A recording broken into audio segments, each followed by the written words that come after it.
Yo, what's up guys, the Goblin, and today what I have for you guys is my first ever double KEM strike. So this is a double KEM on the map Strikezone. I'm using the AK-12 with the silencer and the extended mags, a really good class setup, and really good setup for going for Moabs or KEMs. I gotta get used to calling them KEMs because I'm still used to calling them Moabs. So this gameplay is really good, and I would appreciate if all you guys could drop a like on it for me, as there's only, I think there's quite a few double KEMs out there, but I was really close to the triple in this gameplay as well. I think I got on like a 15 gun streak and then died. I've literally been so close to the triple so many times, and I'm going to probably be going for that tonight, and I will definitely tweet it out or something like that if I get it, because I don't think anyone has that yet still to this day. So I'm going to give you guys some tips on Strikezone. What you want to do is you can either use an assault rifle or you can use a submachine gun on this map. But first off, I just want to say I was playing with a few of my buddies, and no support or anything, but right there I think like a random drops a vest, so I just pick it up. At the second streak I get like a 3-minute one and I don't even use anything, so that was just sort of random. And the vests in this game, they're not even that strong, I don't think. They're kind of good for the reason that they can save you from a dog. If you guys didn't know, a guard dog cannot one-shot you when you have a vest on, which is kind of useful, but other than that, they're not the most powerful thing ever since you die so fast. So this map, you can either use a submachine gun, as you guys have seen, my Vepr KEMs, or you can use an assault rifle. It depends how you want to play it. Basically, I would say that the area around the pro shop and B domination are really tight, so you'd want to use an SMG there. And then the wide open areas are, you could use an assault rifle and you could basically stick around the middle area and just play your corners really safe. And that's what I do when I use an assault rifle, is I play around the middle and I just play my corners a bit more safe than I would with an SMG. If I had an SMG, I would be running around in B and I would just be able to hip fire. And that's why I use steady aim on my Vepr class, is because you're really easily able to hip fire, and it's just an easy setup overall. That's why I use steady aim on that. But on my assault rifles, I definitely run with Stalker. And that's the main tip I can give you guys, is that first off, I was really struggling with this game. I was running off the grid on all my classes. I wasn't really struggling, but I was running off the grid on all my assault rifle classes, and I wasn't running Stalker. And then I decided, let's test out Stalker. And in my opinion, Stalker is an absolute must for the assault rifles, and then a no-go for the submachine guns, because the submachine guns, you don't really need it. You can strafe. And on the submachine guns, I really like to run off the grid just to stay stealthy, because there's tons of people running satcoms and guard dogs, obviously, because it's the first few days of the game coming out. I'm actually level 60 now. I'm max level. I'm not gonna like start a new character really, and not really gonna try and level that out, because I like having all my guns and I like going for KEM strikes and going for doubles and triples and stuff like that, is where I'm really having fun right now. And I'm not gonna really start a new character. I'm just gonna keep leveling up or keep staying on my character that's level 60, which is named Selena Gomez, which is freaking awesome. But what was I saying is, yeah, the hipfire is really good, but on assault rifles I run Stalker, and it just allows you to strafe so easily and win gunfights that you wouldn't normally win. And this is how I pick up the KEM. It's basically in this area. I'm just spinning on kids. I get guys, and you'll see how I get it. I got kind of lucky, but kind of skilled, pull a skilled up maneuver.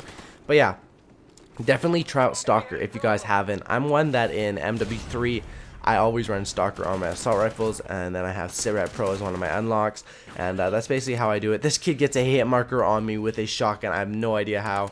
I got really lucky. That shotgun is not the best, and you can basically, you can dodge it sometimes, but it's really annoying. I think the most annoying gun in this game to get killed by is the snipers and not the shotguns.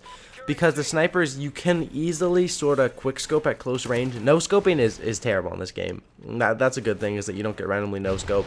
But the quickscoping still works out really easily, and it's really frustrating when you see those guys running around in ghillie suits. I know yesterday we were playing a game in the knee slide. Yesterday we were playing a game, the kid knee slide right into me, and there was this guy wearing the ghillie suit. And with the ghillie suit, you look like Macklemore from the thrift shop. That's what I'm calling people who wear the big ass ghillie suits. I'm calling them Macklemore, and it's pretty funny because every time we were killing him, we'd be like Macklemore over there. And I think he ended up going like 12 and 75, which we absolutely stomped on that guy. That was in a different game, but people that snipe in this game are kind of annoying, because they can basically pick you off with a quick zoom from mini range, and it really does suck. And it's just a painful way to die, those one shotguns.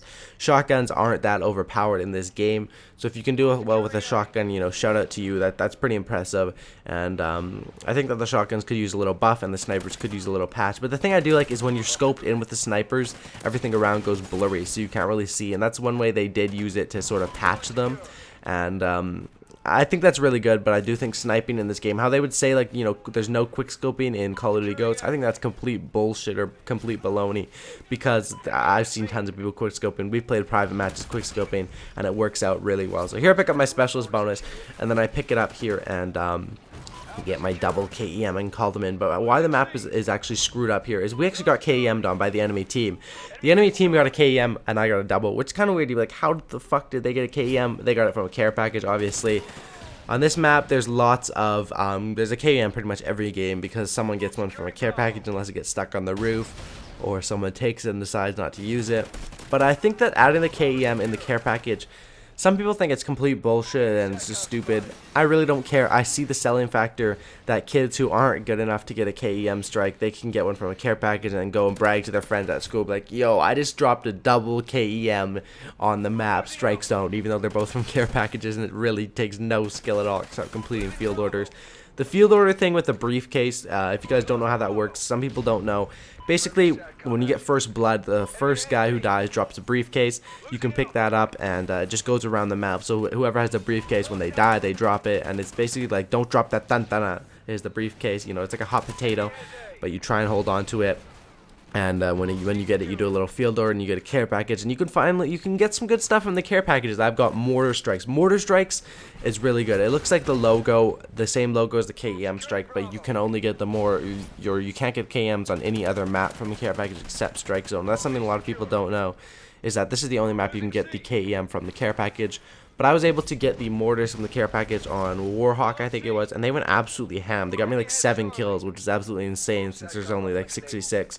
Well, another problem with this game is that lots of times when we're playing with a party or a few of my friends, we're pretty good, so we make the enemies rage quit, and a lot of new people don't really connect to the game. But I found that I don't really join games in progress too often, and yeah, that's about it. So that's about it for this video. I want you guys to let me know in the comment section below what level you guys are in Call of Duty Ghosts. I'm level 60 right now. Let me know what level you guys are. I'd be interested to see if anyone's prestiged or whatnot, and you know, definitely spam those comments with what level you guys are.